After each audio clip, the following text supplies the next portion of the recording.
So you've decided to include student-led conferences within your music studio. This is awesome news. In this particular video, I'm going to show you a weekly outline of how you can plan student-led conferences so that they're easy and that they work out really well within your programming. Now, if you're wondering what I'm talking about in terms of student-led conferences, be sure to check the video that I did in this series, our previous video, and it's all about what student-led conferences are and why they work so well in the music studio. If we haven't met before, I'm Rosemarie Penner from the Unfinished Lesson, and I want it all. I want to be able to juggle my work life and family life with twins while still having enough time and energy to be able to creatively teach in my studio. The Unfinished Lesson started as my way of supporting other independent music teachers in their studios to be able to have balance in their life and creativity in their studio. Because guess what? You can have both. Be sure to watch to the end. I'm going to be sharing 2 resources that are going to help you plan your student-led conferences. Not only will you save admin time, but your students will love the change of pace, and parents will really appreciate that you have an activity that lets them see progress, but in a way that makes sense to them. So week 1, decide on concepts. You're going to keep it pretty short for this first week, about 5 minutes total.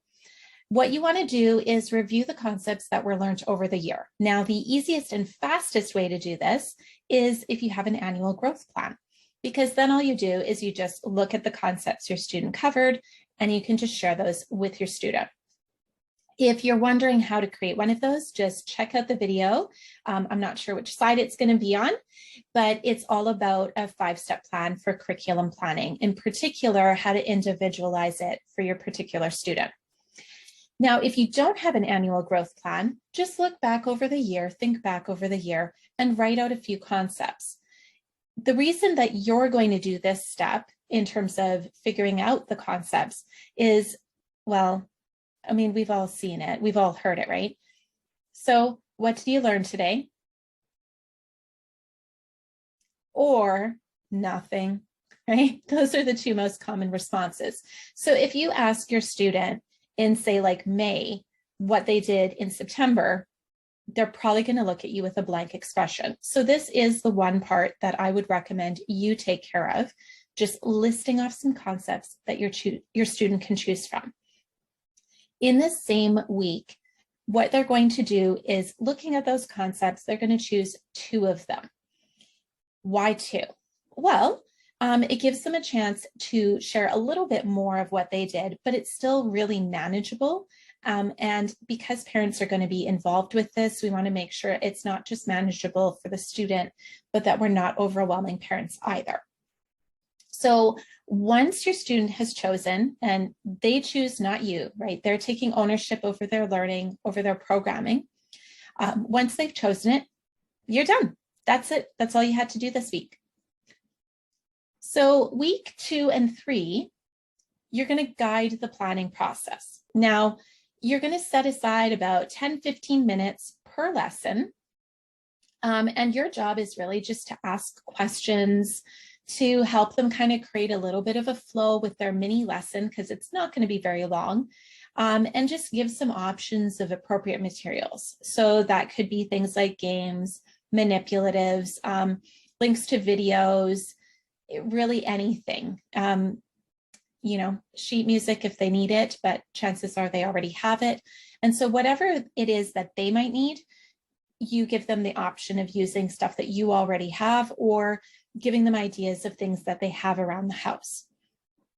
Their job is to think through, how are they going to explain each of those concepts in the simplest way? And then how are they going to practice that concept? What we're doing is we're helping our students kind of do what we do. So taking a concept, introducing it, and then teaching it to our students and making sure that they have enough time to practice it. Now, if you have to combine these weeks, if you're kind of looking and going like, wait a minute, okay, we're already on week 3, then you could combine weeks 2 and 3, right? Week 2 would have been concept 1, week 3 would have been concept 2. If you need to plan them all in one, you can do that. But you're probably going to spend most of the lesson planning. And that's okay. Just keep in mind that especially if it's your first time doing this, better to start a little bit slower than rushing through the process. It's a bit overwhelming for your students as well, and they can feel like they're on the spot. So we want to keep it pretty easygoing for both sides, right? For you and for them. All right, so week 4, you're going to do a dry run, or you're going to practice teaching for the student-led conference. Specifically, your student is going to practice teaching and you're going to be the student. The first year that you do student-led conferences, you really cannot skip this step. And the reason for that is teaching is a skill and it takes time and it takes practice to make it happen. So expert teachers, sure, they've been doing this for a really long time. They probably don't need to practice as much, but anytime we're teaching something for the first time, then we need a little bit more practice. We need a little bit more support in order to be successful at it. And our students who are not trained as teachers and who don't have that practice every week, then we need to make sure that it works out better for them. You're going to provide feedback and guidance, just making sure it stays positive. So if you're noticing maybe that they're struggling with explaining something, helping them kind of break it down and making it a little easier. And then just remembering that you're going to be more than just a teacher for them, right? We want to avoid a situation where it's kind of a plug and play. And what I mean by that is there are some parents that they feel it doesn't really matter who teaches their kid because their kid can just go to any teacher and it's going to be fine.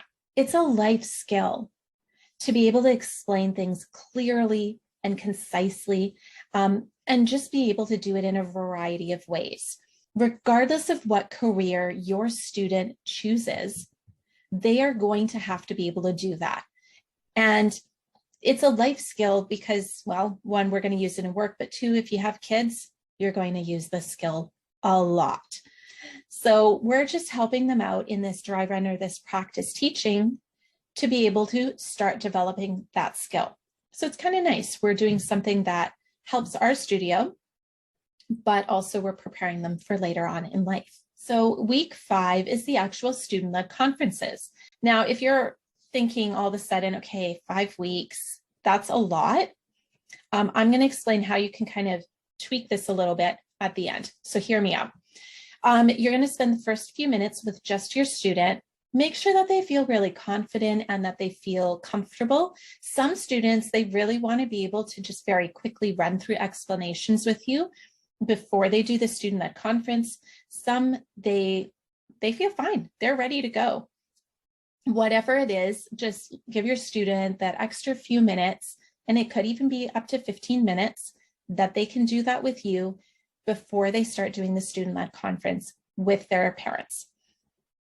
Once the student-led conference starts, you're going to step back. Now, this is both physically and metaphorically.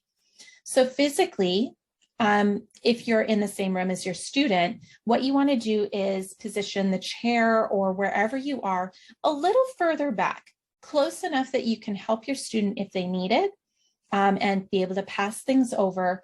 But it's really about them and their parent, or them and their loved one. And so I always made sure that I was a little further back. The reason for this is, then that way, if your student struggles, yes, you can, ask some guiding questions, or you can just, pass over whatever manipulative or resource that they need.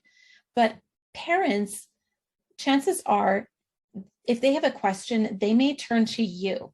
And we want them to turn to their kid because their child is the teacher, right? We're just the assistant at that point. And so by physically moving back, and then metaphorically, we're kind of removing ourselves a little bit from that teacher role. And I always make it clear, I'm just the assistant today. Here's your teacher. I'm taking direction from them too, but they're going to let you know where they want you to sit. And, I make it very clear their child is the one that's going to be running this part of the lesson. And if a parent turns to you and asks a question during the student-led conference, I would turn to the student and I would say, well, what do you think? And you can even just repeat the question if need be. Again, putting the onus on the student, the ownership of their learning on them. As promised, here are 2 resources that will help you take the tips from this video and be able to plan student-led conferences with ease. The first one is how to plan student-led conferences in your music studio. This is the related article on the site, and it goes into a lot more detail there in terms of what each of those weeks is. It also goes into some detail on how you can shorten them. And I just realized I forgot to tell you that before, so I will tell you now. What you could do week 1, you can decide the concepts and plan the first one. And then week 2, you could plan the second concept and maybe even do a dry run. And then the third week, you can have the student-led conferences. The only way I would do it this way is if you've been doing student-led conferences for several years and your students are really, really familiar with it. And I have a third option on how you can kind of break it down over on the site. So go check that out if you want more specific details on what each week is going to entail. Resource 2 is student-led conference worksheets. So sometimes it's just nice to have something done, right?